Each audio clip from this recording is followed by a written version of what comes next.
ফেরেশতারা বলে আল্লাতী কুনতুম তুআদুন, সেই জান্নাতের সুসংবাদ গ্রহণ করো যেই জান্নাতের ওয়াদা আল্লাহ তাআলা দিয়েছে। আর ভয় পেও না, নাহনু আউলিয়াউকুম ফিল হায়াতিদ দুনিয়া ওয়া ফিল আখিরাহ, আমরা দুনিয়াতেও তোমার সঙ্গী ছিলাম, পরকালেও তোমার সঙ্গী হিসাবে থাকবো, চিন্তা করো না, ভয়ও পেও না। এবার মালাকুল মউত তার বাহিনী নিয়ে তার কাছে হাজির হয়ে যায়। মুসনাদে আহমদের হাদিস, আল্লাহর নবী বলেন মুমিন বান্দার রূহ কবজ করার জন্য একদল ফেরেশতা সুন্দর সফেদ সুঘ্রাণময় পোশাক পরিধান করে, তাদের চেহারাগুলো হয় অনেক সুন্দর, হাতের মধ্যে নরম সুঘ্রাণময় কাপড় জড়ায়া ওইবার সে সুন্দর মতো ওই মৃত্যু পথযাত্রী মুমিন বান্দার কাছে চলে আসে। মৃত্যুর যন্ত্রণা সবার হয়, কিন্তু মুমিন বান্দা জান্নাতের সুসংবাদ পাওয়ার কারণে মৃত্যুর যন্ত্রণা তার কাছে অনুভব হয় না। সে তো জান্নাতের নেশায় বিভোর যে আমি মরবো আর জান্নাতের চিন্তা করতে করতে কোন সময় তার রূহ ফেরেশতারা কবজ করে সে টেরও পায় না। সুবহান, কেমনে করে? নবীজি বলেন ওই মৃত্যুর ফেরেশতারা মুমিন বান্দার শিয়রে গিয়ে উপস্থিত হয়, যাওয়ার পরে বলে ওই মুমিন বান্দার পবিত্র রূহ আল্লাহর রহমতের দিকে অগ্রসর হও। নবীজি বলেন যখন এমন ঘোষণা আসে, এইবার মুমিন বান্দার রূহ জগ থেকে গ্লাসে যেমন সতর্কতার সাথে পানি ঢালা হয়, অনুরূপ ভাবে মুমিন বান্দার দেহ থেকে ওই রূহ সুন্দরভাবে ঘামের সাথে শ্বাসের সাথে আস্তে করে ফেরেশতাদের ওই সুঘ্রাণময় কাপড়ের মধ্যে চলে যায়। মৃত্যু নসিব হলো, কত সৌভাগ্যশীল তারা, হাসতে হাসতে দুনিয়া থেকে চলে গেল। এইবার তার রূহটাকে কাপড়ে পেঁচায়া ফেরেশতারা আকাশের দিকে রওনা হয়ে যায়, আসমানের দিকে রওনা হয়ে যায়। প্রত্যেকটা আসমানের দরওয়াজা আছে এবং প্রতিটা দরজার মধ্যে পাহারাদার আছে। শুধু তাই না, আল্লাহর নবী জানায় দিয়েছেন আকাশের মধ্যে প্রত্যেকটা মানুষের জন্য আবার পার্সোনাল করে দুইটা দরজা আছে। আমারও দুইটা দরজা আছে, আপনাদের সবার দুইটা করে দরজা আছে। দেখুন, মুমিন ব্যক্তি যখন মারা যায়, মুমিনের মৃত্যুতে কিন্তু আসমানও কাঁদে, জমিনও কাঁদে। কারণ আল্লাহ তাআলা কোরআনুল কারীমের মধ্যে বলেন ফামা বাকাত আলাইহিমুস সামাউ ওয়াল আরদ, জালেমের মৃত্যুতে আসমানও কাঁদে না, জমিনও কাঁদে না। এই আয়াতের তাফসীরে রাসূল আকরাম সাল্লাল্লাহু আলাইহি ওয়াসাল্লাম জানায় দেন মুমিনের মৃত্যুতে আসমানও কাঁদে, জমিনও কাঁদে। শুধু তাই না, ওই যে দুইটা দরজা আছে, যার একটা দরজা দিয়ে মুমিনের আমলগুলা আল্লাহর দরবারে পাঠানো হতো, প্রেরণ করা হতো, আরেকটা দরজা দিয়ে মুমিনের জন্য দুনিয়ায় আল্লাহ তাআলা রিজিক পাঠাতেন। ওই মুমিনের যখন মৃত্যু হয়, যেই দরজা দিয়ে আমল যেত, সে কান্না করে আর বলে আহারে, মুমিন তো দুনিয়া থেকে চলে গেল, তার কৃত আমল আর আমার দরজা দিয়ে আল্লাহর দরবারে যাবে না। আর যেই দরজা দিয়ে তার জন্য রিজিক আসতো, ওই দরজা বলবে আহারে, এই মুমিনের রিজিক আর আমি দরজার মধ্যে দিয়ে যাবে না। মানুষ কেন জাহান্নামে যাবে? মানুষ কেন আল্লাহ রাব্বুল আলামিনের অবাধ্য হয়? এজন্য সূরা নাজিআতের মধ্যে আল্লাহ রাব্বুল আলামিন বলেন ফাআম্মা মান তাগা ওয়া আসারাল হায়াতাদ দুনিয়া ফাইন্নাল জাহিমা হিয়াল মাওয়া। আল্লাহ রাব্বুল আলামিন বলেন ফাআম্মা মান তাগা, যে সীমা লঙ্ঘন করলো, তথা আল্লাহ রাব্বুল আলামিন যে আদেশ দিয়েছেন, আল্লাহ তাআলা যা নিষেধ করেছেন, কোনটাই সে মান্য করে নাই, সীমা লঙ্ঘন করেছে, শরীয়তের সীমা লঙ্ঘন করেছে। এখন প্রশ্ন হলো, একটা মানুষ কেন সীমা লঙ্ঘন করে? একটা মানুষ কেন পাপে জড়ায়া যায়? একটা মানুষ কেন গুনাহ করে? একটা মানুষ কেন মিথ্যা কথা বলে? একটা মানুষ কেন সুদ খায়? একটা মানুষ কেন ঘুষ খায়? বলেন তো, এই যে কয়েকটা কাজের কথা বললাম, প্রত্যেকটা কাজ হলো সীমা লঙ্ঘনকারীর কাজ। কেন মানুষেরা মিথ্যা বলে, সুদ খায়, ঘুষ খায়, অন্যের সম্পদ জোরপূর্বক দখল করে? কেমন জানি এই প্রশ্নগুলোর জবাব আল্লাহ তাআলা দিয়ে বলেন, ও আমার গোলাম, যারা সীমা লঙ্ঘন করে তথা পাপাচারের মধ্যে ডুবে থাকে, পাপের মধ্যে ডুবে থাকে, আল্লাহ তাআলার অবাধ্যতার মধ্যে নিমজ্জিত থাকে, তারা এই অবাধ্যতা তথা সীমা লঙ্ঘনের কারণ হলো ফাআম্মা মান তাগা ওয়া আসারাল হায়াতাদ দুনিয়া। তারা এই যে সীমা লঙ্ঘন করে এর মূল কারণ হলো তারা দুনিয়ার জিন্দেগিকে প্রাধান্য দেয় বেশি। দুনিয়ার জীবনকে মনে করে যে এটাই শুরু, এটাই শেষ, সুতরাং যা পারো ভোগ করে নাও, নগদ যা পাও হাত পেতে নাও, বাকির খাতা শূন্য থাক। এজন্য আল্লাহ রাব্বুল আলামিন কেমন জানি আমাদের জানায়া দেন, দুনিয়ার মোহাব্বতটাই হলো মূলত সকল গুনাহের মূল। এজন্য আল্লাহর নবীও বলেন, হুব্বুদ দুনিয়া রাসু কুল্লি খাতিআ, দুনিয়ার মোহাব্বত সকল গুনাহ, ওয়া আসারাল হায়াতাদ দুনিয়া, যে সীমা লঙ্ঘন করলো তার সীমা লঙ্ঘনের কারণ হলো সে দুনিয়াকে প্রাধান্য দেয়। আল্লাহ তাআলা বলেন, ফাইন্নাল জাহিমা হিয়াল মাওয়া, আর তার আবাসস্থল হলো জাহান্নাম। এর পরপরই আল্লাহ রাব্বুল আলামিন বলেন, ওয়া আম্মা মান খাফা মাকামা রাব্বিহি ওয়া নাহান নাফসা আনিল হাওয়া। আল্লাহ রাব্বুল আলামিন বলেন, ওয়া আম্মা মান খাফা মাকামা রাব্বিহি, আর যে ব্যক্তি তার রবের সামনে দণ্ডায়মান হওয়াকে ভয় করে, যে চিন্তা করে যে এ দুনিয়াটাই আমার শেষ নয়, দুনিয়ার পরে আরো একটা জগৎ আছে, একটা সময় আমার দুনিয়ার কর্মগুলো নিয়ে আল্লাহর সামনে হাজির হতে হবে, দাঁড়াতে হবে, এই চিন্তা যেই মানুষটা করে, আল্লাহর সামনে আমার জিন্দেগির আমল নিয়ে দাঁড়াতে হবে, এই ব্যাপারে যারা ভয় রাখে, আল্লাহ তাআলা বলেন, ওয়া আম্মা মান খাফা মাকামা রাব্বি, যারা তাদের রবের সামনে দাঁড়ানোর ব্যাপারে ভয় রাখে, আল্লাহ তাআলা বলেন এই মানুষগুলা তাদের মন যা চায় তা করে না। ওয়া নাহান নাফসা আনিল হাওয়া, তাদের মন যা চায় সেটা করে না, সে বিরত থাকে, বরং সে কোনটা করে? যেটা আল্লাহ চায়। সুবহানাল্লাহ। তাহলে দেখেন এই মনের কন্ট্রোল কত গভীর জিনিস। আল্লাহ তাআলা বলতেছে যে মন যা চায় তা করে না, এই লোকের সর্বশেষ প্রতিদানটা কি? আল্লাহ তাআলা বলেন, ফাইন্নাল জান্নাতা হিয়াল মাওয়া, আল্লাহ রাব্বুল আলামিন বলেন তার আবাসস্থল হবে জান্নাত।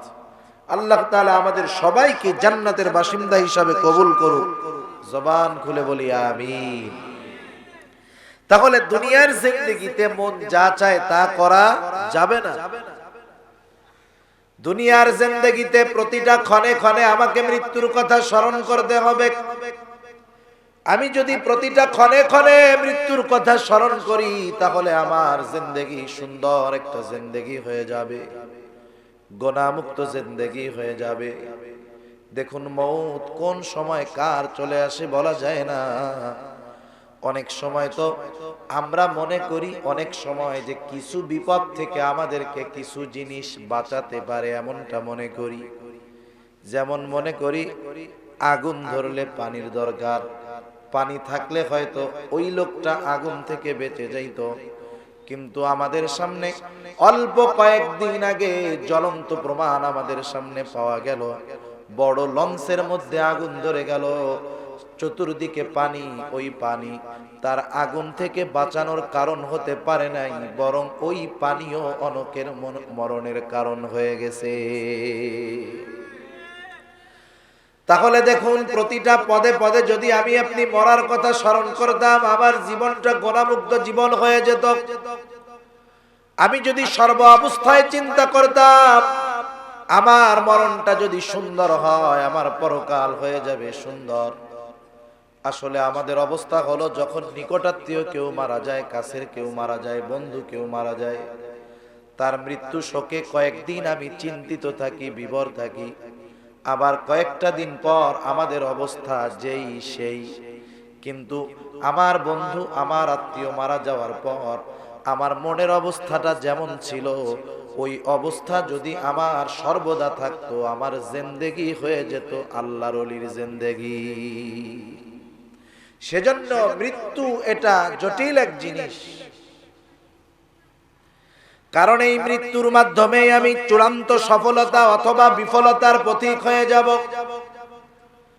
এই যে দুনিয়া, এই দুনিয়া একটা মঞ্জিল, এটা একটা স্টেশন।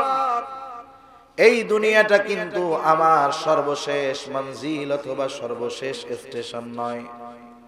এ ব্যাপারে আমরা সবাই আশা রাখি যারা মুমিন, যে আমাদের সর্বশেষ মঞ্জিল, সর্বশেষ আবাস স্থল হবে আল্লাহর জান্নাত। আশা রাখি না আমরা? প্রত্যেকেই আমরা আশা রাখি যে আমাদের সর্বশেষ মঞ্জিল হবে আল্লাহর জান্নাত। মুমিনের মধ্যে আশাও থাকবে, ভয়ও থাকবে। আরবি একটা প্রবাদ আছে, আল ঈমানু বাইনাল খাউফি ওয়ার রাজা। আশা এবং ঈমান, আশা এবং ভয় এর মাঝে আছে ঈমান।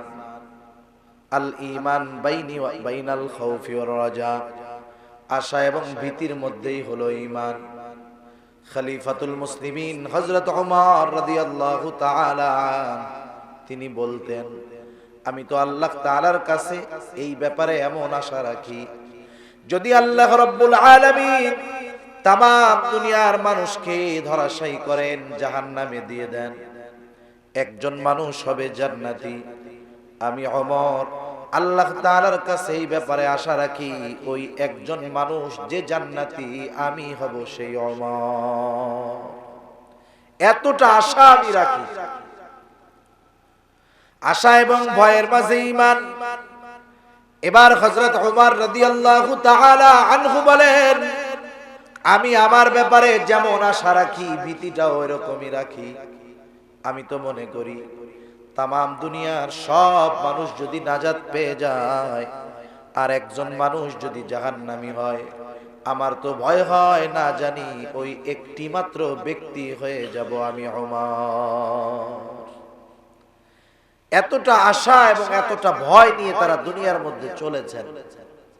আমরা আশা করি আমরা সবাই জান্নাতি, আল্লাহ কবুল করুন। ওটা তো আমাদের শেষ মঞ্জিল, লাস্ট স্টেশন। লাস্ট স্টেশনে যাওয়ার আগে অনেকগুলা স্টেশন পাড়ি দিতে হয় না? আমরা এখন যে স্টেশনে আছি, এই স্টেশনের নাম হলো দুনিয়া। দুনিয়ায় আসার আগে আমরা আরেকটা স্টেশন তথা আরেকটা মঞ্জিলে ছিলাম, যেটার নাম হলো রূহের জগৎ। রাসূল আকরাম সাল্লাল্লাহু আলাইহি ওয়াসাল্লাম বলেন, আল্লাহ রাব্বুল আলামিন হযরতে আদম আলাইহিস সালাতু ওয়াস সালামকে সৃষ্টি করেছেন মাটি দিয়ে, আর আমাদেরকে সৃষ্টি করেছেন আদম আলাইহিস সালাম থেকে। নবীজি আর এক হাদিসের মধ্যে বলেন, আল্লাহ রাব্বুল আলামিন দুনিয়ার সব মানুষের রূহ, যত মানুষ দুনিয়া থেকে গেছে, যত মানুষ আছে, যত মানুষ কিয়ামত পর্যন্ত আসবে, সব মানুষের রূহ একত্রে এক সময় আল্লাহ তাআলা আদম আলাইহিস সালামের পৃষ্ঠদেশ তথা পিঠ থেকে আল্লাহ বাহির করেছে। দুনিয়ায় আসার হিসাবে হয়তো কেউ বড়, কেউ ছোট, কিন্তু রূহ সৃষ্টির হিসাবে সবার বয়স সমান। তাহলে দুনিয়ায় আসার আগে আমরা ছিলাম রূহের জগতে। কত বছর ছিলাম, কত যুগ ছিলাম, কত শতাব্দী ছিলাম, এর হিসাব আমাদের কারো জানা নাই। রূহের জগৎ থেকে আল্লাহ রাব্বুল আলামিন মা বাবার মাধ্যমে আমাদেরকে দুনিয়াতে পাঠাইলেন। বাবার পৃষ্ঠদেশ থেকে আল্লাহ তাআলা এক ফোঁটা শুক্রকীটকে নিয়ে, এক ফোঁটা তুচ্ছ পানিকে নিয়ে মায়ের রেহেম পর্যন্ত আল্লাহ পৌঁছায়া দিলেন। কি অবস্থা ছিল আমাদের! আজকে দেখেন কত অহংকার, কত বড়াই, কত ক্ষমতা, কিন্তু চিন্তা করো তুমি আজকে 60 বছর বয়স, পাওয়ার দেখাও, 61 বছর আগে দুনিয়ায় তোমার কোনো অস্তিত্ব ছিল না। অস্তিত্ব ছিল? কি হিসাবে শুরু হয়েছে তোমার? এক ফোঁটা নাপাক পানি। আল্লাহ রাব্বুল আলামিন সেই কথাই বলেন, হাল আতা আলাল ইনসানি হিনুম মিনাদ দাহরি লাম ইয়াকুন শাইআম মাযকুরা। প্রত্যেকটা মানুষ এমন কিছু কাল, এমন কিছু সময় অতিক্রম করেছে, লাম ইয়াকুন শাইআম মাযকুরা, উল্লেখ করার মতো তার কোনো কিছুই ছিল না। আল্লাহ তাআলা বলেন, ইন্না খলাকনাল ইনসানা মিন নুতফাতিন আমশাজ। আল্লাহ রাব্বুল আলামিন জানায়া দিলেন যে ওই তুচ্ছ পানি থেকে আল্লাহ তাআলা আমাদের সৃষ্টি করলেন। মায়ের রেহেমে যখন একবারে শুক্র একটা কীট, ছোট্ট একটা ফোঁটা মায়ের রেহেমে গেছে, 120 দিন আল্লাহ তাআলা ওইটারে প্রসেস করছে। এক সময় এটা একটা জমাট রক্তে পরিণত হয়ে গেছে, একটা সময় ওটা একটা মাংসপিণ্ডে পরিণত হয়ে গেছে। 120 দিনের প্রসেসের পর, 120 দিন পর ওই মাংসের টুকরা, ওইটাই ছিলাম আমি আর আপনি, ঠিক কিনা বলেন? মায়ের পেটের মধ্যে ওই মাংসের টুকরাটাই ছিলাম আমি আর আপনি। শুধু তাই না, ওই সময় পর্যন্ত মায়ের পেটের মধ্যে একটা মৃত মাংসের টুকরা ছিল। এরপরে আল্লাহ তাআলা 120 দিন পর দুইজন ফেরেশতাকে দিয়ে মায়ের রেহেমের ভিতরে পাঠায়া দিলেন। আল্লাহ তাআলার আদেশে ওই ফেরেশতা ওই মৃত মাংসের টুকরার মধ্যে রূহ তথা প্রাণ ফুঁকে দিয়ে দিল। এবার মায়ের পেটে ওই মৃত মাংসের টুকরা নড়াচড়া শুরু করে দিচ্ছে। ওই দিনটা হলো আমাদের উৎপাদনের তারিখ, জন্মদিন। বোতলের গায়ে লেখা থাকে না উৎপাদনের তারিখ, মেয়াদ। যেই দিন আমার আপনার দেহের মধ্যে মায়ের পেটে রূহ দেওয়া হয়েছে, ওই মাংসের বডির সাথে রূহটা কতদিন থাকবে তাও ফিক্সড হয়ে গেছে। সুবহান। বোতলের গায়ে যেমন উৎপাদনের তারিখ আর মেয়াদ লেখা থাকে, আমাদের প্রত্যেকের মেয়াদ আছে না নাই? বোতলের গায়ের লেখার মেয়াদটা কতদিন থাকবে দেখা যায়, কিন্তু আমার আপনার গায়ে মেয়াদটা কতদিন, হায়াতের মেয়াদ কতদিন, লিমিটেশন কতদিন দেখা যায় না। কিন্তু ওই দিন মেয়াদটা দেওয়া হয়ে গেল। এইবার কেউ দুনিয়াতে ভূমিষ্ঠ হওয়ার আগেই মায়ের পেটের মধ্যে মৃত্যুবরণ করে, মৃত অবস্থায় দুনিয়ায় আসে। কেউ বা মায়ের গর্ভ থেকে দুনিয়ায় ভূমিষ্ঠ হওয়ার পরে মারা যায়। কেউ বা 1 মাস, 1 বছর, 10 বছর, 50, 60, 70, 80, 90 বছর সর্বোচ্চ বাঁচতে পারে। কিন্তু একটা সময় যখন হায়াতটা ফুরিয়ে যায়, মালাকুল মউত, ওই যে এক ফেরেশতা মাংসের বডির মধ্যে রূহ দিয়েছিল, এইবার মালাকুল মউত এই বডির থেকে রূহটা ছিনায় নিতে হাজির হয়ে যায়। চলে আসে নির্ধারিত সময়। কেউ যদি চিন্তা করে যে আমি মালাকুল মউত থেকে পালায়া থাকবো, পালানোর কোনো উপায় আছে? যেথায় যায়, যত প্রটোকলের ব্যবস্থা করুক না কেন, মউত সেখানে পৌঁছায়া যাবে যথা সময়। আল্লাহ রাব্বুল আলামিন বলেন, কুল ইন্নাল মাউতাল্লাযী তাফিরুনা মিনহু ফাইন্নাহু মুলাকীকুম সুম্মা তুরাদ্দুনা ইলা আলিমিল গায়বি ওয়াশ-শাহাদা আলিমিল গায়বি ওয়াশ-শাহাদাতি ফায়ুনাব্বিউকুম বিমা কুনতুম তা'মালুন। আল্লাহ রাব্বুল আলামিন বলেন, আপনি বলুন, ইন্নাল মাউত, নিশ্চয়ই মৃত্যু, আল্লাযী তাফিরুনা মিনহু ফাইন্নাহু মুলাকীকুম, তোমরা যেই মৃত্যু থেকে পলায়ন করো, অবশ্যই সেই মৃত্যু তোমাদের সাথে মোলাকাত করবে, সাক্ষাৎ করবে যথা সময়। অনেকে অনেক বড় দুর্ঘটনার থেকে বেঁচে আসে, হায়াত আছে তাই বাঁচছে, আসার পরে বলে আজকে মরণ রে ফাঁকি দিয়ে দিছি। কয় না এরকম? আরে মইরাই গেছিলাম, আর একটু লেগে ফাঁকি দিয়েই তো বাইসে আসলাম।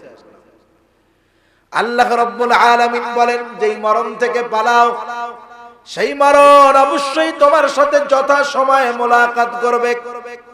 কবি কত সুন্দর কথা বলেন, মরণ থেকে যতই পালাও মরণ তোমায় লইবে ঘিরি, যদিও পালাও আকাশ পানে সেথায় তুমি লাগিয়ে সিঁড়ি। কোথাও গিয়ে পালানোর উপায় নাই।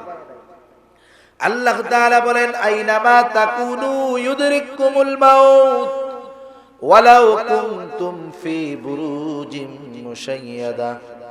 একেবারে সুনিরাপত্তায় সুদীর্ঘ সুদৃঢ় দুর্গের ভিতরেও যদি তুমি পলায়ন করো, যথা সময়ে মালাকুল মউত তোমার কাছে হাজির হয়ে যাবে। কতটা সূক্ষ্মভাবে সে মানুষের দেহ থেকে রূহ হরণ করবে, প্রাণ হরণ করবে। আল্লাহ রাব্বুল আলামিন বলেন, ফাইদা জাআ আজালুহুম লা ইস্তাখিরুনা সাআতাও ওয়া লা ইস্তাকদিমুন। সে তার কাজ এত সুনিপুণভাবে এত সূক্ষ্মভাবে সমাধান করবে, মালাকুল মউত এক মুহূর্ত আগেও কারো প্রাণ নিবে না, তার প্রাণ নিতে একটা মুহূর্ত বিলম্বও হবে না। সুবহানাল্লাহ। মালাকুল মউত যথা সময়ে পৌঁছায় যাবে। এই মুহূর্তটা হলো একটা মানুষের হায়াতের জিন্দেগিতে সবচাইতে গুরুত্বপূর্ণ মুহূর্ত। খেয়াল দিয়ে শুনবেন, জীবনের অন্তিম মুহূর্তে যখন মালাকুল মউত প্রাণ হরণ করার জন্য আসে, এই অবস্থাটার উপরেই নির্ভর করতেছে তার অনন্তকালের পথযাত্রা কেমন হবে। এটা কি আনন্দের হবে নাকি অনন্তকালের কষ্টদায়ক হবে? মৃত্যুর সময়টা হলো একটা মানুষের জীবনের সবচাইতে গুরুত্বপূর্ণ এক মুহূর্ত। কারণ এই সময়টা সে যদি বেঈমান হয়ে মারা যায়, তার সারা জিন্দেগীর আমল বরবাদ। আর যদি মৃত্যুর পূর্বে তাওবা নসিব হয়ে যায়, আল্লাহর নবী বলেন, যার শেষ কথা হবে লা ইলাহা ইল্লাল্লাহ, সে জান্নাতে প্রবেশ করবে। সুবহানাল্লাহ। কারো জবান দিয়ে যদি এই কথাটা বের হয়ে যায়, গোটা জিন্দেগি গুনার মধ্যে অতিবাহিত হয়েছে, তাওবা নসিব হয়ে গেল, ঈমান নসিব হয়ে গেল, তার ঠিকানা হবে অনন্তকালের জান্নাত। ঠিক কিনা বলেন?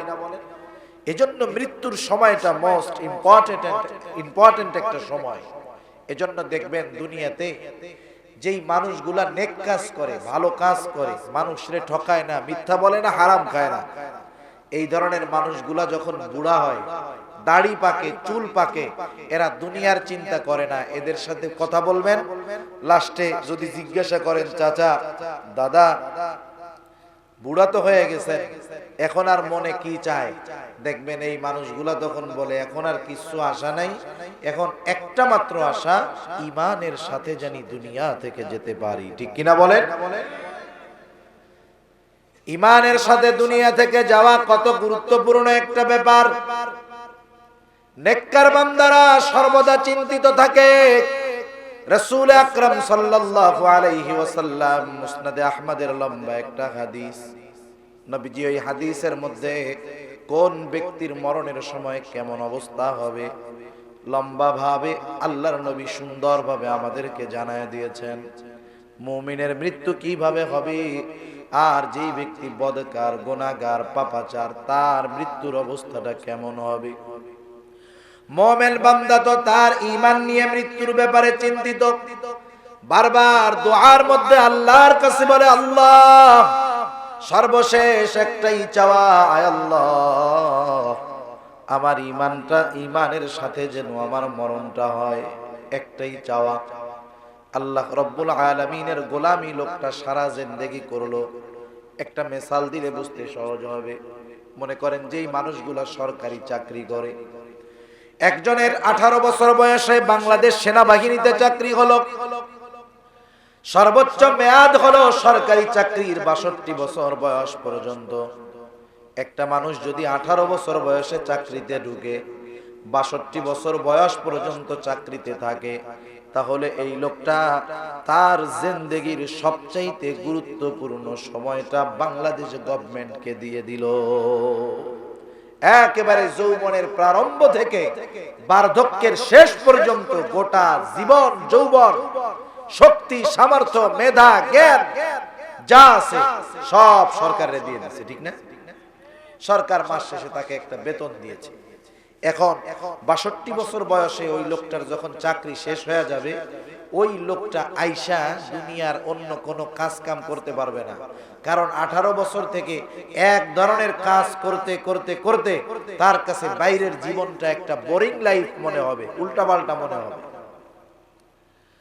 ওই মুহূর্তে যদি সরকার তাকে আর বেতন না দেয়, কিছু না দেয়, ৬২ বছর পরে বাড়ি আসার পরে লোকটার খাবারের অভাব, চিকিৎসার অভাবে মরা লাগতে পারে। কিন্তু গভর্নমেন্ট জানায় দিল, ওই বেটা তোমার কোনো চিন্তা নাই, পেরেশান নাই, তুমি তোমার জীবনের সবচাইতে গুরুত্বপূর্ণ মুহূর্তটা আমাকে দিয়ে দিয়েছো। আজকে তুমি যখন বার্ধক্যে পৌঁছায় গেছো, আগের মতো শক্তি নাই, সামর্থ্য নাই, মেধা নাই, এই কারণে আমি তোমাকে ফালায়া দিব না, বরং তুমি চাকরি থেকে যাওয়ার পর প্রতি মাসে একটা বেতন পাবা। শুধু তাই না, চাকরি যখন শেষ করবা এককালীন মোটা অঙ্কের টাকা তোমাকে দেওয়া হবে। তুমি চিন্তা করো না, অসুস্থ হলে সিএমএইচ এ তোমার জন্য চিকিৎসার ব্যবস্থাও থাকবে। তুমি চিন্তা করতেছ তুমি বাইচা থাকলে প্রতি মাসে কিছু টাকা পাইলা, কিন্তু তোমার মরার পরে তোমার বউয়ের কি হবে? সরকার বলে তোমার কোনো চিন্তা নাই, তোমার মৃত্যুর পরে তোমার স্ত্রী যতদিন জীবিত থাকবে পেনশনের টাকা সে পাইতে থাকবে। বুঝলাম তোমার স্ত্রীও পাইলো, কিন্তু তোমার একটা সন্তান হয়ে গেছে প্রতিবন্ধী, এইটার অবস্থা কি হবে তুমি চিন্তিত। সরকার বলে না, তোমার ওই প্রতিবন্ধী অযোগ্য সন্তানটার জন্য তুমি চিন্তা করো না, তোমার মৃত্যুর পর, তোমার স্ত্রীর মৃত্যুর পর তোমার ওই প্রতিবন্ধী সন্তান যদি দুনিয়াতে থাকে, ওর দায়িত্ব আমি সরকার গ্রহণ করব। কত ফ্যাসিলিটি না, কত সুযোগ সুবিধা না? এই সুযোগ সুবিধাগুলো কে পাবে? যে 18 বছর বয়স থেকে চাকরির শেষ পর্যন্ত সরকার রাষ্ট্রের সব দায়িত্ব মেনে এই জিন্দেগিটা কাটিয়েছে, ঠিক কিনা বলেন? ওইখানে যদি মন যা চায় তাই করতো, অফিসে না যাইতো, কিছুদিন পরে চাকরি ক্লোজ, সাসপেন্ড, পেনশন, এককালীন টাকা, প্রভিডেন্ট ফান্ডের টাকা কিছুই না, খালি হাতে বাড়ি যাও, ঠিক কিনা বলেন? কিন্তু এই লোকটা তার দায়িত্ব যথাযথভাবে পালন করার কারণে দায়িত্বের শেষে তার জিন্দেগির শেষ অবধি মোটামুটি যা প্রয়োজন তার ব্যবস্থা গভর্নমেন্ট করছে, ঠিক না? যার কারণে চাকরি শেষ হওয়ার পরে সরকারি চাকরিজীবীরা আরো আরামে থাকে, টেনশন নাই তাদের। অনুরূপভাবে যে আল্লাহর গোলাম সারাটা জীবন আল্লাহর গোলামি করলো, জীবনের অন্তিম মুহূর্তে এই কঠিন মুসিবতের সময় যেই মালিকের গোলামি করেছে, সেই মালিক তার জন্য সাহায্য পাঠাবে না, সাহায্য করবে না, এমনটা হতেই পারে না, ঠিক কিনা বলেন? এই জন্য যেই মানুষগুলা আল্লাহ তাআলার খাঁটি গোলাম ছিল, তাদের ব্যাপারে আল্লাহ তাআলা বলেন, ইন্নাল্লাযীনা ক্বালু রাব্বুনাল্লাহু সুম্মা ইসতাকামু তাতানাজ্জালু আলাইহিমুল মালাইকা। একটু খেয়াল করেন যে একজন নেককার মানুষের মৃত্যুটা কত সুন্দর হয়। আল্লাহ তাআলা বলেন, নিশ্চয়ই যারা বলে আমাদের রব আল্লাহ, জবান খুলে বলেন আমাদের রব কে? আরো জোরে বলেন কে? আল্লাহ তাআলা বলেন, নিশ্চয়ই যারা বলে আমাদের রব আল্লাহ, শুধু আল্লাহকে রব বলে স্বীকার করে বসে থাকে না। কারণ যখন কেউ আল্লাহকে রব বলে স্বীকার করে, তখন তাকে মনে রাখতে হবে আল্লাহকে যে রব বলে প্রকৃত পক্ষে স্বীকার করে, সে সুদ খেতে পারে না, সে ঘুষ খেতে পারে না, সে হারাম খেতে পারে না, মিথ্যা বলতে পারে না, মানুষকে কষ্ট দিতে পারে না, অন্যের সম্পদ জোরপূর্বক দখল দিতে পারে না, ছোটর সাথে খারাপ আচরণ করতে পারে না, বড়কে অসম্মান করতে পারে না, গুনার কাজে লিপ্ত হতে পারে না। এক কথায় প্রকৃতভাবে আল্লাহকে যে রব বলে, সে আল্লাহ তাআলার সব আদেশ নিষেধগুলা মেনে নেয়। দুনিয়ায় চলতে গিয়ে যদি কখনো কষ্টের মুখোমুখি হওয়াও লাগে, আল্লাহর নাফরমানি সে করে না, ঠিক কিনা বলেন? আল্লাহ রাব্বুল আলামিন সেই কথাই বলেন, ইন্নাল্লাযীনা ক্বালু রাব্বুনাল্লাহু সুম্মা ইসতাকামু, আল্লাহকে রব বলে স্বীকার করে এবং ইস্তেকামতের উপরে থাকে, দৃঢ়তার উপরে থাকে, হাজারো বিপদ আপদ মুসিবতে রবের দরবার থেকে চলে যায় না, সরে যায় না, রবরে বেজার করে না। আল্লাহ তাআলা বলেন, আমার ওই গোলামটা যখন তার জীবনের সবচেয়ে কঠিন মুহূর্তে পদার্পণ করে, মৃত্যুর সময়, আল্লাহ তাআলা এই মৃত্যুর সময় তার ওই গোলামের ব্যাপারে কত সুবিধা রাখছে। কারণ শয়তান আল্লাহ রাব্বুল আলামিনের কাছে এই ব্যাপারে ওয়াদা করেছে, যখন শয়তান আল্লাহ তাআলার আদেশে আদম আলাইহিস সালাতু ওয়াস সালামকে সিজদা করে নাই, আল্লাহ তাআলা তাকে অভিশাপ দিল, লানত বর্ষণ করলো, জান্নাত থেকে বাহির করে দিল। এইবার শয়তান ওই দিন আল্লাহর ইজ্জতের কসম খেয়ে বলেছিল, আল্লাহ আপনার ইজ্জতের কসম, আমি আদম সন্তানদেরকে পথভ্রষ্ট করে জাহান্নামে পৌঁছায়া দিব। শয়তান বলছে, ক্বালা ফাবিইজ্জাতিকা লাউগওয়ান্নাহুম আজমাঈন, সবগুলোর আমি গোমরা বানায় ফেলব, সবগুলাকে আমি পথভ্রষ্ট বানায় ফেলব। দুনিয়ার জিন্দেগিতে প্রত্যেকটা পদে পদে শয়তান আমাদেরকে ধোঁকা দেয়, প্রত্যেকটা পদে পদে ধোঁকা দেয়, বিপদে ফেলানোর চেষ্টা করে, দিন থেকে বিচ্যুত করার চেষ্টা করে, আর সর্বশেষ সর্ববাহিনী নিয়ে শয়তান একজন মুমিন বান্দার মৃত্যুর সময় হাজির হয়ে যায়। এমনি সময় বাহিনী থাকে একটা, কিন্তু শয়তান ওই সময় বাহিনী সবগুলারে নিয়ে আসে। ওই সময় সেনা, বিমান, নৌবাহিনী, যত বাহিনী আছে সব নিয়ে হাজির। টার্গেট কি? এখন যদি এই লোকটারে কোনো মতে বেঈমান বানাতে পারি, সারা জিন্দেগির আমল বরবাদ, ঠিকানা হলো জাহান্নাম, শয়তানের মিশন সাকসেসফুল। ঠিক কিনা বলেন? এজন্যই মুমিন বান্দা ওই মুহূর্তটা ভয় পায়।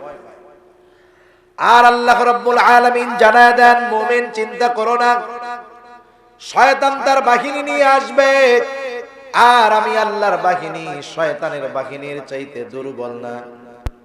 আমার বাহিনীর সংখ্যা কত এটাও কিন্তু দুনিয়ার কেউ জানে না। আমার সৈন্য বাহিনী যেমন শক্তিশালী, সংখ্যায়ও তেমন অগণিত। আল্লাহ তাআলা বলেন, ওয়ামা ইয়ালামু জুনুদা রাব্বিকা ইল্লা হু, আল্লাহ তাআলার সৈন্য বাহিনীর সংখ্যা কেউ কত জানে না। আবার আল্লাহ রব্বুল আলামিনের সৈন্য বাহিনী কিন্তু শক্তিশালী এক বাহিনী। আল্লাহ তাআলা বলেন, বান্দা ওই মুহূর্তে শয়তান যখন তার বাহিনী নিয়ে হাজির হয়, সুসংবাদ পাওয়া যায় ফেরেশতার মাধ্যমে, তার অন্য কোনো কষ্টের টেনশন, চিন্তা, ভয়ার আছে? এখন আসেন, এমতো অবস্থায় কথোপকথন চলে। ফেরেশতারা বলে, আল্লাতী কুনতুম তুআদুন, সেই জান্নাতের সুসংবাদ গ্রহণ করো, যেই জান্নাতের ওয়াদা আল্লাহ তাআলা দিয়েছে। আর ভয় পেও না, নাহনু আউলিয়াউকুম ফিল হায়াতিদ দুনিয়া ওয়া ফিল আখিরাহ, আমরা দুনিয়াতেও তোমার সঙ্গী ছিলাম, পরকালেও তোমার সঙ্গী হিসাবে থাকবো, চিন্তা করো না, ভয়ও পেও না। এবার মালাকুল মউত তার বাহিনী নিয়ে তার কাছে হাজির হয়ে যায়।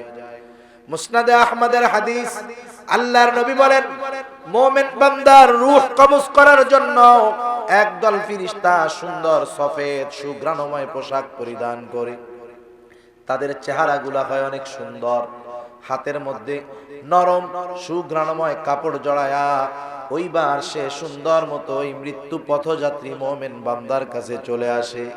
মৃত্যুর যন্ত্রণা সবার হয়, কিন্তু মুমিন বান্দা জান্নাতের সুসংবাদ পাওয়ার কারণে মৃত্যুর যন্ত্রণা তার কাছে অনুভব হয় না।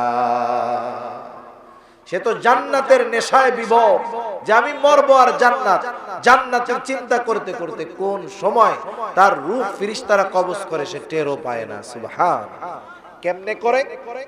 নবীজি বলেন, ওই মৃত্যুর ফেরেশতারা মুমিন বান্দার শিয়রে গিয়ে উপস্থিত হয়, যাওয়ার পরে বলে, ওই মুমিন বান্দার পবিত্র রূহ আল্লাহর রহমতের দিকে অগ্রসর হও। নবীজি বলেন, যখন এমন ঘোষণা আসে, এইবার মুমিন বান্দার রূহ জগ থেকে গ্লাসে যেমন সতর্কতার সাথে পানি ঢালা হয়, অনুরূপ ভাবে মুমিন বান্দার দেহ থেকে ওই রূহ সুন্দরভাবে ঘামের সাথে শ্বাসের সাথে আস্তে করে ফিরিস্তাদের ওই সুঘ্রাণময় কাপড়ের মধ্যে চলে যায়। মৃত্যু নসিব হলো। কত সৌভাগ্যশীল তারা, হাসতে হাসতে দুনিয়া থেকে চলে গেল। এইবার তার রূহটাকে কাপড়ে পেঁচায়া ফেরেশতারা আকাশের দিকে রওনা হয়ে যায়, আসমানের দিকে রওনা হয়ে যায়। প্রত্যেকটা আসমানের দরওয়াজা আছে এবং প্রতিটা দরজার মধ্যে পাহারাদার আছে। শুধু তাই না, আল্লাহর নবী জানায় দিয়েছেন আকাশের মধ্যে প্রত্যেকটা মানুষের জন্য আবার পার্সোনাল করে 2টা দরজা আছে। আমারও 2টা দরজা আছে, আপনাদের সবার 2টা করে দরজা আছে। দেখুন, মুমিন ব্যক্তি যখন মারা যায়, মুমিনের মৃত্যুতে কিন্তু আসমানও কাঁদে, জমিনও কাঁদে। কারণ আল্লাহ তাআলা কোরআনুল কারীমের মধ্যে বলেন, ফামা বাকাত আলাইহিমুস সামাউ ওয়াল আরদ। জালেমের মৃত্যুতে আসমানও কাঁদে না, জমিনও কাঁদে না। এই আয়াতের তাফসীরে রাসূল আকরাম সাল্লাল্লাহু আলাইহি ওয়াসাল্লাম জানায় দেন, মুমিনের মৃত্যুতে আসমানও কাঁদে, জমিনও কাঁদে। শুধু তাই না, ওই যে 2টা দরজা আছে, যার একটা দরজা দিয়ে মুমিনের আমলগুলা আল্লাহর দরবারে পাঠানো হতো, প্রেরণ করা হতো। আরেকটা দরজা দিয়ে মুমিনের জন্য দুনিয়ায় আল্লাহ তাআলা রিজিক পাঠাতেন। ওই মুমিনের যখন মৃত্যু হয়, যেই দরজা দিয়ে আমল যেত, সে কান্না করে আর বলে, আহারে, মুমিন তো দুনিয়া থেকে চলে গেল, তার কৃত আমল আর আমার দরজা দিয়ে আল্লাহর দরবারে যাবে না। আর যেই দরজা দিয়ে তার জন্য রিজিক আসতো, ওই দরজা বলবে, আহারে, এই মুমিনের রিজিক আর আমি দরজার মধ্যে দিয়ে যাবে না। আফসোস করে আর কান্না করে। এবার আসমানের ফেরেশতার দরজার পাহারাদার যারা, ওইখানে যখন ফেরেশতারা মুমিন ব্যক্তির রূহ নিয়ে উপস্থিত হয়, আসমানের দরজার পাহারাদারেরা বলে, কার রূহ? তারা বলে, অমুকের ছেলে অমুক। এইবার আসমানের পাহারাদারেরা বলে, হ্যাঁ, ওই লোকটা বড় ভালো ছিল, তার জন্য আসমানের দরজা খোলার অনুমতি রয়েছে। এইভাবে একের পর এক তার জন্য আসমানের 7টি দরজা খুলে যায়। আল্লাহ তাআলার পক্ষ থেকে ঘোষণা আসে, যাও, আমার এই গোলামের নাম ইল্লিনের মধ্যে অন্তর্ভুক্ত করে দাও। এবার আসেন যারা পাপী, তাদের অবস্থা কি হয়? নবীজি আমার বলেন, একদল ফেরেশতা ওই বদকারের রূহ কবজ করার জন্য রওনা হয়, যারা দেখতে বড় বিকট, বিভৎস এবং ভয়ঙ্কর। তাদের গায়ের মধ্যে থাকে এমন পোশাক দুর্গন্ধে ভরা, দেখতে তারা ভয়ঙ্কর।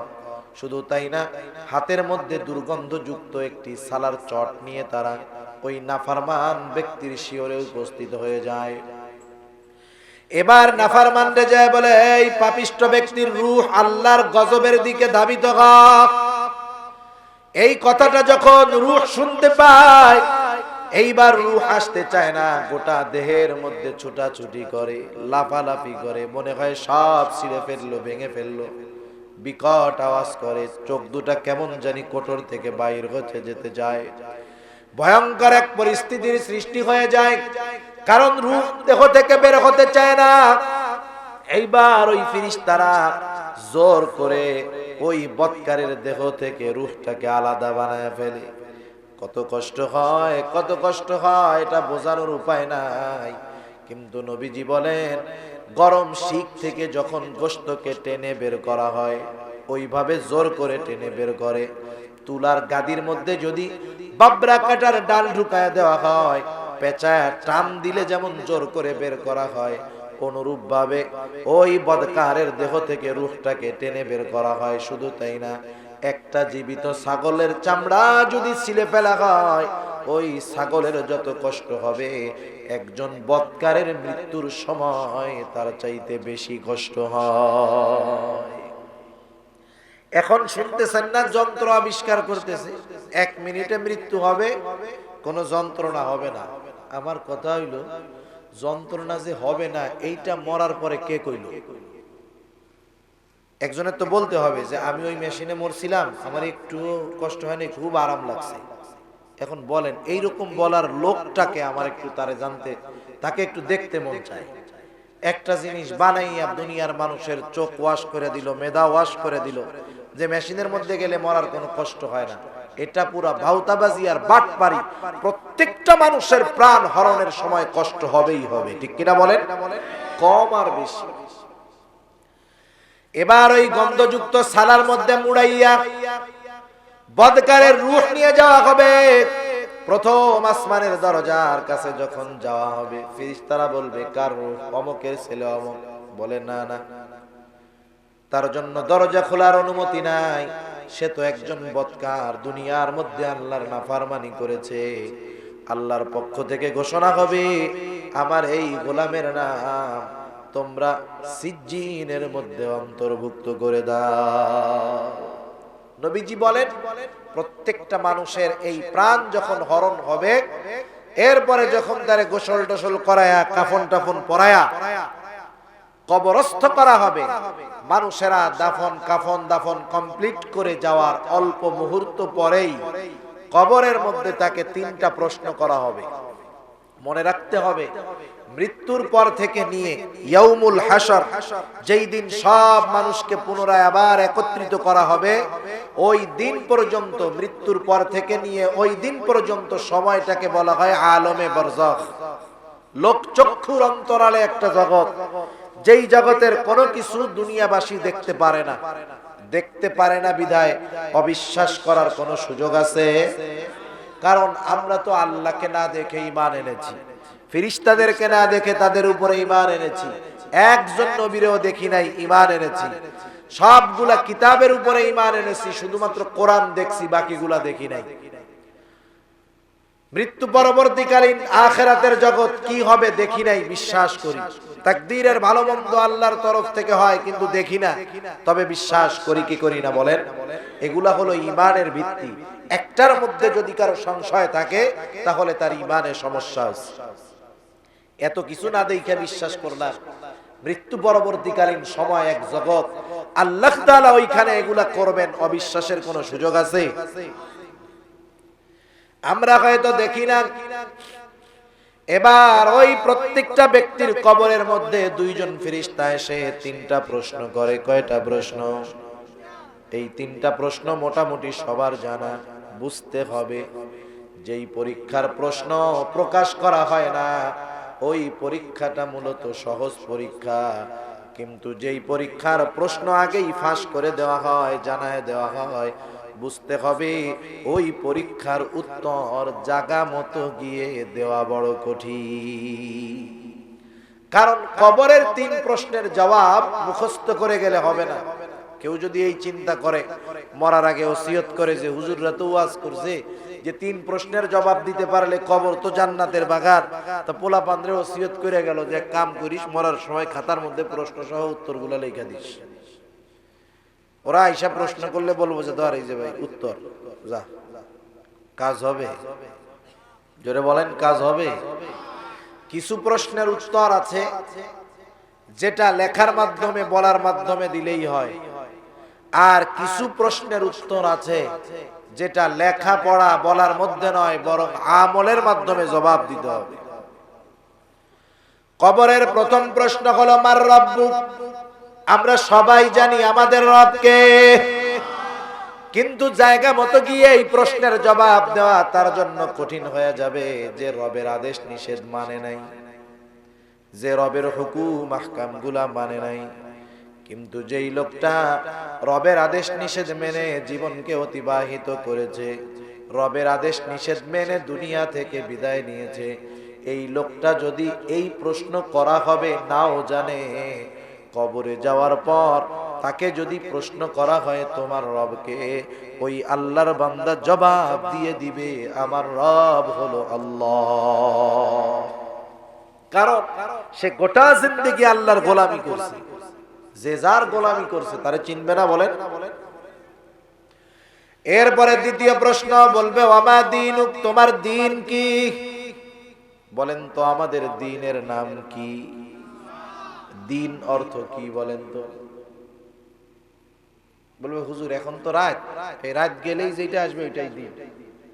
হ্যাঁ, এই দিন কি সেই দিন? দিন অর্থ হলো জীবন ব্যবস্থা। দিন অর্থ কি? জীবন ব্যবস্থা, জীবন দর্শন। জীবনের প্রত্যেকটা ক্ষেত্রে ইসলামের দরকার।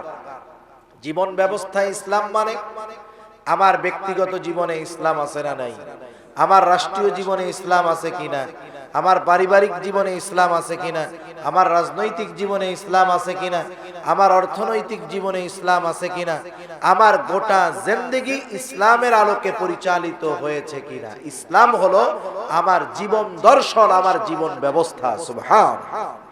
এখন বলেন, যেই লোক সুদ ছাড়া কারবার নাই, যেই লোকের নামাজ কালামের খবর নাই, পরিবারের মধ্যে দিন নাই, ও কি কবরে রাখার পরে দ্বিতীয় প্রশ্নের জবাব দিতে পারবে?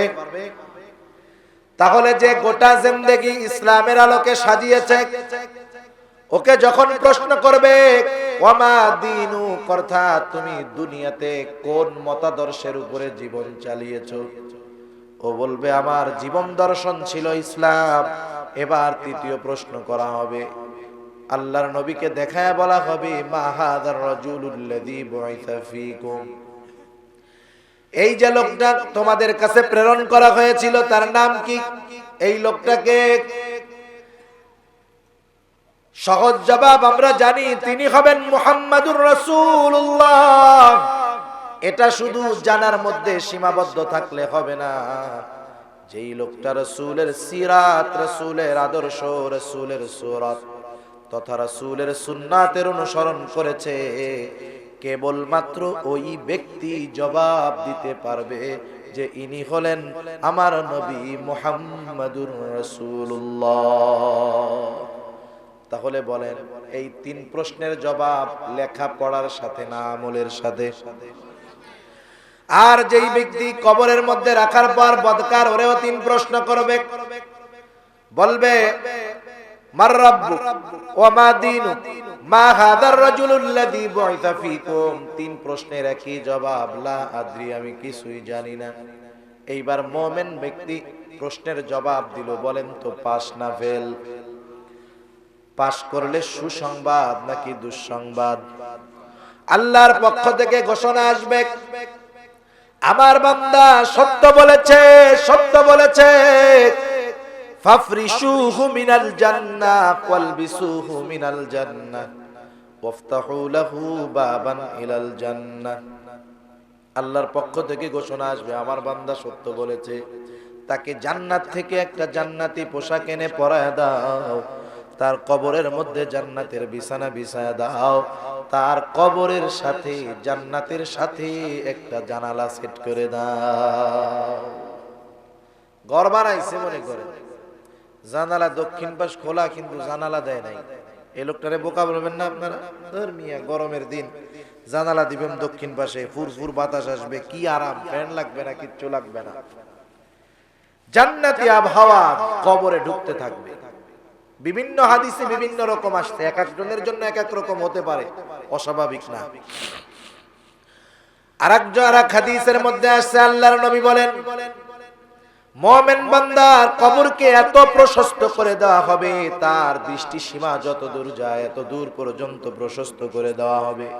শুধু তাই না, যখন এই তিন প্রশ্নের জবাব যথাযথভাবে দিয়ে দিবে, ফেরেশতারা বলবে নাম কানাউমিল আরুস, ও আল্লাহর বান্দা তুমি ঘুমাও যেমন ভাবে নতুন দুলা ঘুমায়।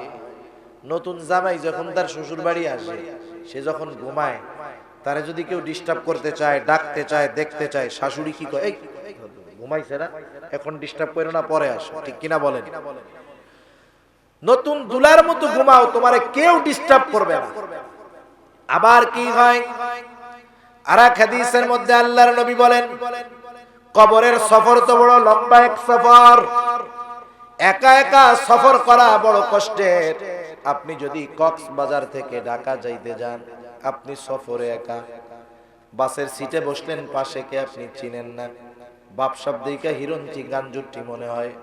বলেন তো, এইরকম একজন সফর সঙ্গী যদি পাশে থাকে, ঘুম আসবে নাকি? আপনি চিন্তা করবেন কোন সময় ঘুমামু, মলম পাটি না অজ্ঞান পাটি কে জানে। কি কাম কুম কইরা আমার সব নিয়া ভাগবো তার গ্যারান্টি আছে। এই দীর্ঘ পথের যাত্রা আপনার জন্য আরামের হবে না কষ্টের হবে? যত ভালো গাড়িতে যান, আপনি যদি ওই স্লিপার কোচেও যান, পাশে যদি ওইরকম এক বাটপার ভাব মনে হয়, আপনি আরামে এসিতে কম্বল গায়ে দিয়ে ঘুম আসবে না, টেনশনে শেষ।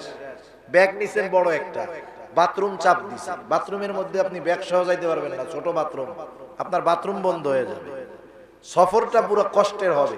কিন্তু সাথে যদি একজন বিশ্বস্ত মানুষ থাকে, আপনি ওরে বলবেন, দোস্ত ব্যাগ রাখলাম, আমি কিন্তু ঘুমাইতেছি, নাক ডাইকা ঘুমাও, কোনো অসুবিধা নাই। সেজন্য সফরে যদি ভালো সঙ্গী হয়, লম্বা সফরও আরামের হয়ে যায়। আর যদি সফরে সঙ্গী ভালো না হয়, অল্প রাস্তাটাও কষ্টের কারণ হয়ে যায়। এবার ওই কবরের মধ্যে দেখবে হঠাৎ করে একজন সুদর্শন লোক তার দিকে আসতেছে। এত সুদর্শন, এত সুন্দর, ওই লোকটারে তো দুনিয়ায় সে কোনোদিন দেখে নাই, চিনেও না। এবার জিজ্ঞাসা করবে, আল্লাহর বান্দা তুমি কে? এই আমার একাকী কবরে তুমি কোথা থেকে আসলা? এবার ওই সুদর্শন লোকটা বলবে, আল্লাহর বান্দা তুমি আমারে চিনো নাই, আমি হলাম তোমার দুনিয়ার সুন্দর সুন্দর আমল। আল্লাহ তাআলা তোমার দুনিয়ার নেক আমলগুলোকে সুন্দর আকৃতি দিয়ে তোমার সহচর্যে পাঠায়া দিয়েছে। তুমি চিন্তা করো না, আমি তোমার সঙ্গী হিসাবে আছি। আমি তোমাকে জান্নাতে না পৌঁছে দিয়ে তোমার থেকে এক মুহূর্তের জন্য আলাদা হব না। কি হবে তারা? তারা হবে আমাদের নামাজগুলা, আমাদের তিলাওয়াতগুলা, ভালো কর্মগুলা, আমাদেরকে তারা আযাব থেকে প্রোটোকল করবে, সঙ্গী হবে, জান্নাত পর্যন্ত পৌঁছায়া দিবে। সুবহানাল্লাহ। আর যেটা বদকার জবাব দিতে পারে নাই, লা আদরি কইয়া হা কইরা বসে আছে, আল্লাহর পক্ষ থেকে ঘোষণা আসবে, কাযাবা আবদি কাযাবা আবদি ফাফরিশুহু মিনান নার ওয়ালবিসুহু মিনান নার ওয়াফতাহু লাহু বাবান ইলান নার। আমার এই বান্দা মিথ্যা বলেছে, তাকে জাহান্নাম থেকে আগুনের পোশাক এনে পরায় দাও, তার কবরকে জাহান্নামের বিছানা, আগুনের বিছানা বিছায়া দাও, জাহান্নামের সাথে তার দরওয়াজার সাথে কবরের সাথে একটা সংযোগ দিয়ে দাও।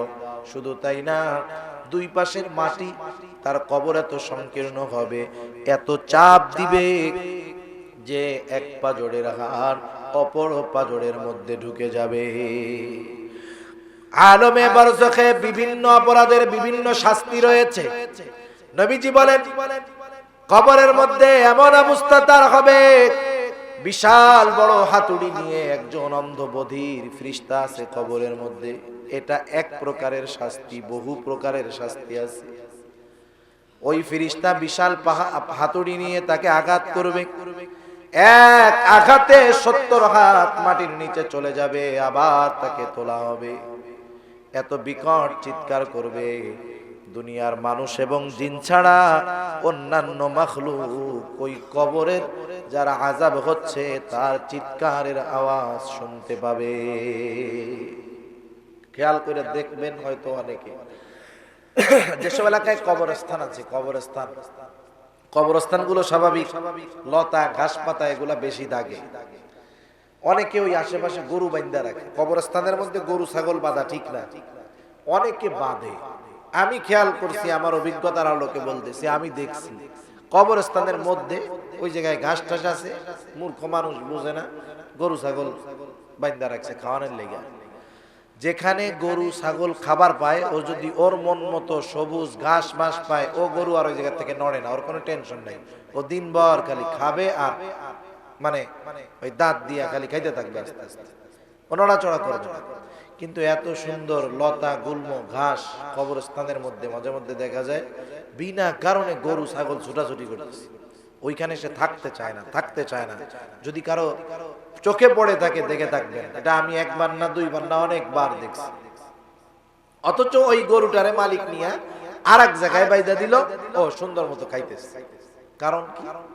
আল্লাহর নবীর হাদিসের কথা আমার মনে পড়ে গেল, নিশ্চয়ই ওই গরু কারো কবরে আযাব হচ্ছে আর তার চিৎকারের আওয়াজ নিশ্চয়ই এটা শুনতে পাচ্ছে। নবীজির কথা মিথ্যা হতে পারে না। কারণ মনে রাখবেন, আবু জেহেল, উতবা, সায়বা আমার আপনার নবীর বিরোধিতা করেছে ঠিক, কিন্তু কোশ্চিনকালে একবারও বলতে পারে নাই যে মুহাম্মদ গোটা জিন্দেগিতে একটা মিথ্যা কথা বলেছে। ঠিক কিনা বলেন?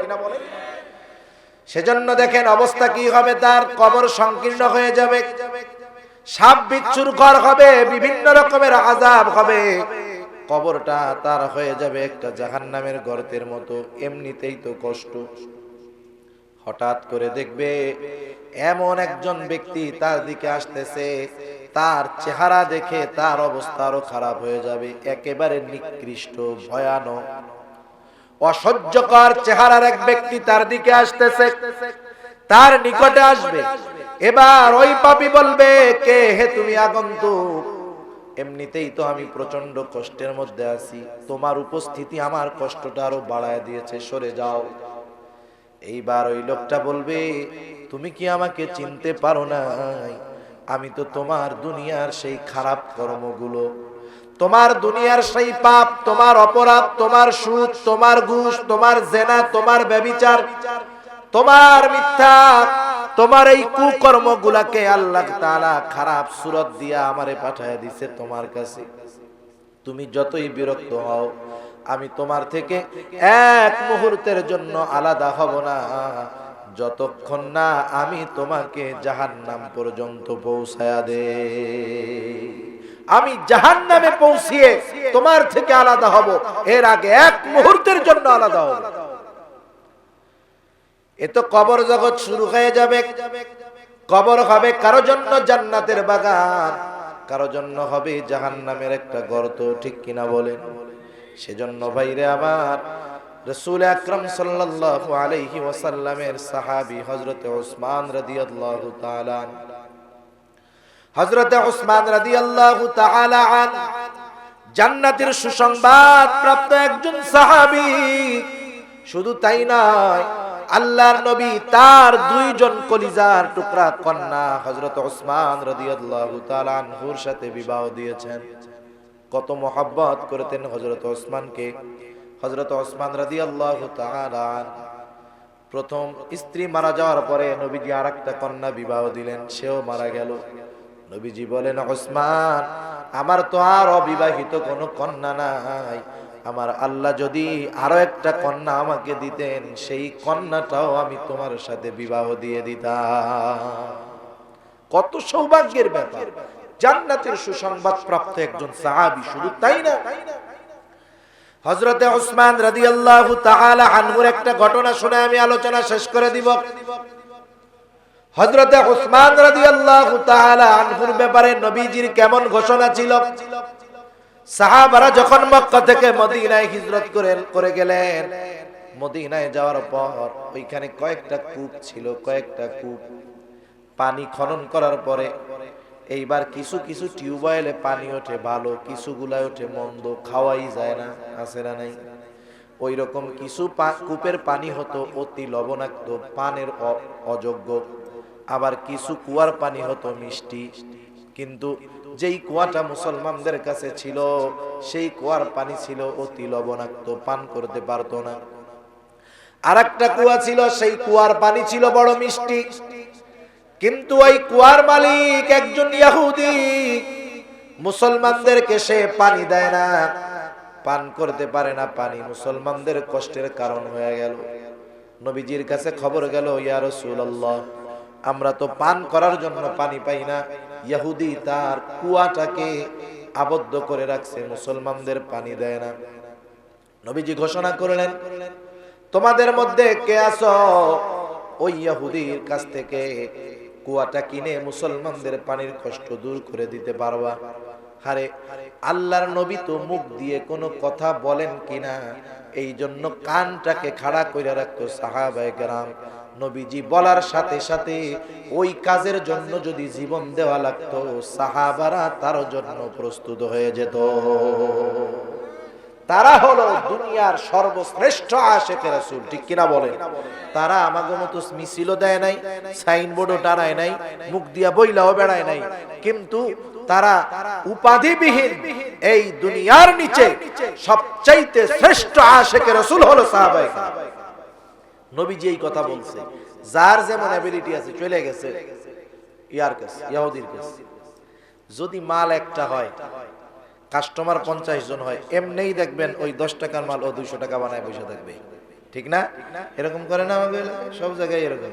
মনে করেন ভালো একটা মাছ পাইছে, কেজি 300 টাকা, যেই দেখছে কাস্টমার 10 জন, না ভাই আমার মাছ আমি 800 কম কেজি বিক্রি করব না। তখন অযোগ্য জিনিসের দামও অনেক দামি হয়ে যায়, ঠিক না? কথায় কথা আসে। 2 বছর আগে যখন করোনা আসে নাই, বাংলাদেশের 80% মানুষ মাস্ক কারে বলে চিনত না, ঠিক না?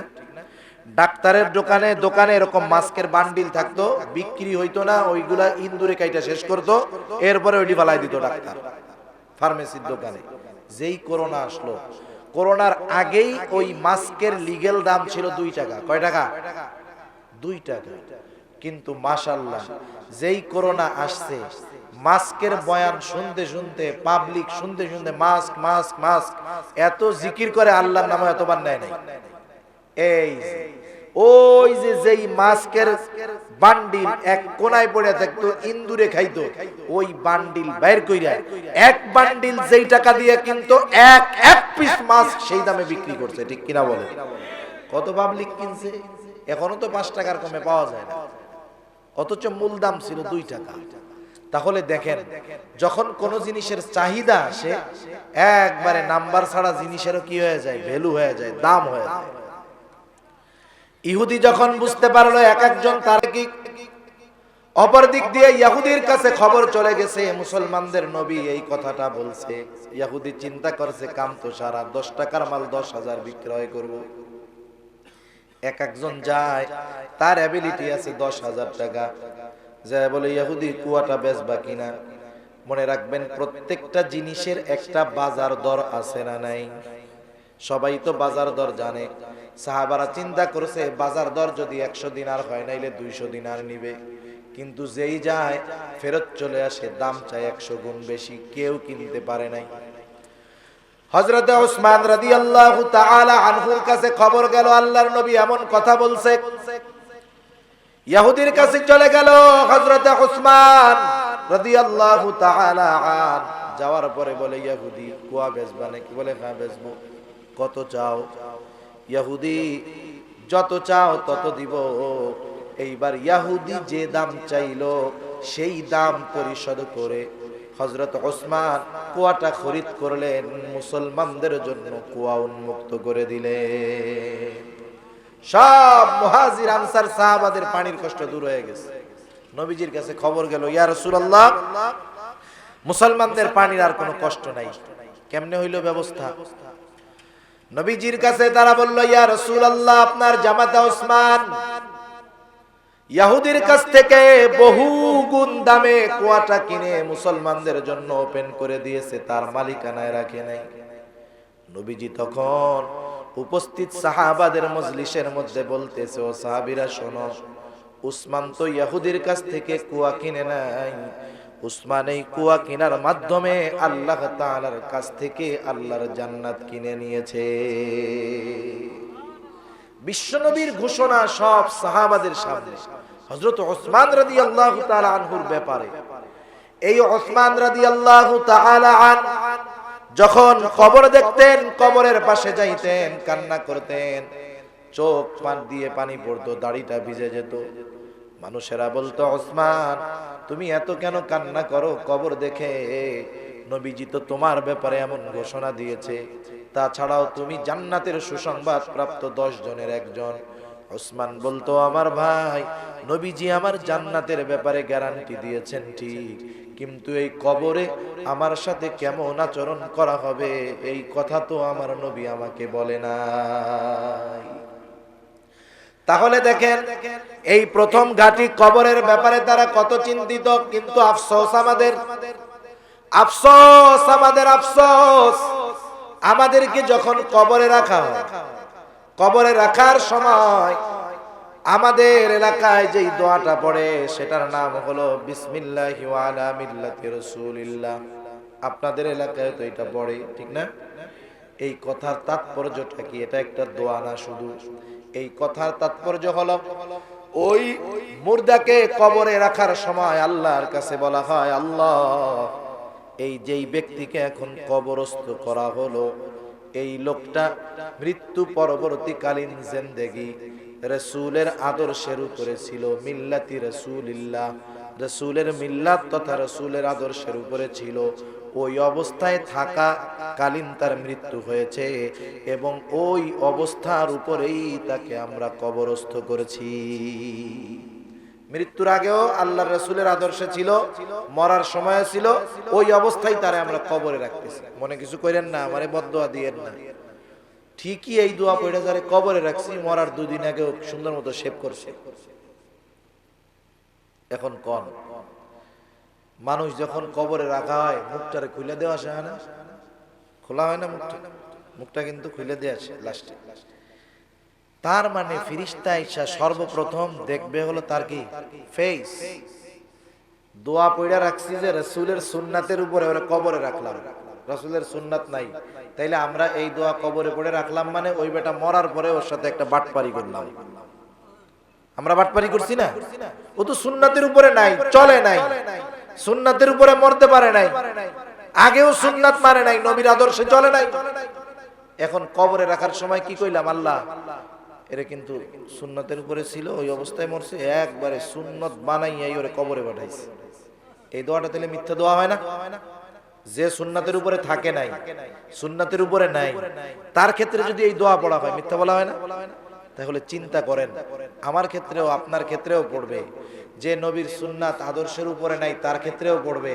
আমার শেষ বিদায়টা আল্লাহ না করুক এমন হয় আমি সুন্নাতের উপরে নাই, আমার দুনিয়ার শেষ অবস্থা থেকে প্রথম ঘাটি কবরে একটা মিথ্যা কথা বলে আমার রেখে আসে। এই অবস্থা জানি আমাদের কারো না হয়। তাহলে আমরা আমাদের জীবনটাকে সুন্দর করার জন্য কি করার দরকার? মৃত্যুর কথা বেশি বেশি স্মরণ করার দরকার। মাঝে মধ্যে আত্মীয় স্বজন বাপ দাদা মারা গেলে কবর জিয়ারত করার দরকার। মাঝে মধ্যে নিজের এলাকার কবরে গিয়ে একটু দেখার দরকার যে আহারে দুনিয়ার জিন্দেগিতে একটু অসুস্থ হয়ে গেছে, কত চিকিৎসা, চামড়া একটু টান ধরে গেছে, কত তেল, কত শ্যাম্পু, চুলের মধ্যে একটু খুশকি হইছে, কত দামি দামি শ্যাম্পু, কত কিছু। হায় রে, আজকে কবরটা ভাঙা গর্ত হয়ে গেছে, কিচ্ছু নাই হাড্ডি ছাড়া। সেজন্য কবরস্থানে এরকম যাওয়ার দরকার, কবর জিয়ারত করার দরকার। আর কি দরকার? নবীজি আমার বলেন, আকসিরু যিকরা হাযিমিল লাযযাত ইয়ানি আল মাউত, তোমরা বেশি বেশি বেশি বেশি মৃত্যুকে স্মরণ করো, কারণ মৃত্যু সব স্বাদকে বিষাদে পরিণত করে। ওই জিনিসকে বেশি বেশি স্মরণ করো যা সকল কিছুর স্বাদকে বিনষ্ট করে দেয়, এটার নাম হলো মৃত্যু। মনে করেন এক বাড়িতে বিশাল আয়োজন, 1000 মানুষ বিশাল ডেক সেট বাজায় আনন্দ করতেছে, গান গাইতেছে, বন্ধুর বিয়া, 1000-এর উপরে মানুষ আনন্দ ফুর্তি নাচ গান করতেছে। হঠাৎ করে খবর আসছে বন্ধু মরে গেছে। মরছে কয়জন? আনন্দ নষ্ট হবে কয়জনের? সবার আনন্দ নষ্ট। মুহূর্তের ভিতরে আনন্দময় পরিবেশটা শোকের সাগরে ভেসে যাবে। একটা মৃত্যু এরকম করতে পারে। সেজন্য এই মৃত্যু বেশি বেশি স্মরণ করতে হবে, মৃত্যুর কথা। এজন্য আল্লাহ তাআলা বলেন, কুল্লু নাফসিন যায়িকাতুল মাউত, প্রতিটি প্রাণকে মৃত্যুর স্বাদ আস্বাদন করতেই হবে। কেন মৃত্যু? মৃত্যু হলো দুনিয়া থেকে নিয়ে আখিরাতের ঘাটিতে আমাদেরকে পৌঁছায়া দিবে। ওই আখিরাতে কিয়ামতের ময়দানে আল্লাহর সামনে দাঁড়াতে হবে। মৃত্যুর মাধ্যমে দুনিয়ার জিন্দেগি শেষ, নতুন এক জিন্দেগির শুরু। আল্লাহ তাআলা বলেন, ওয়া ইন্নামা তুওয়াফাউনা উজুরাকুম ইয়াওমাল কিয়ামাহ, মৃত্যুর মাধ্যমে কিয়ামতের ময়দানে নেওয়া হবে।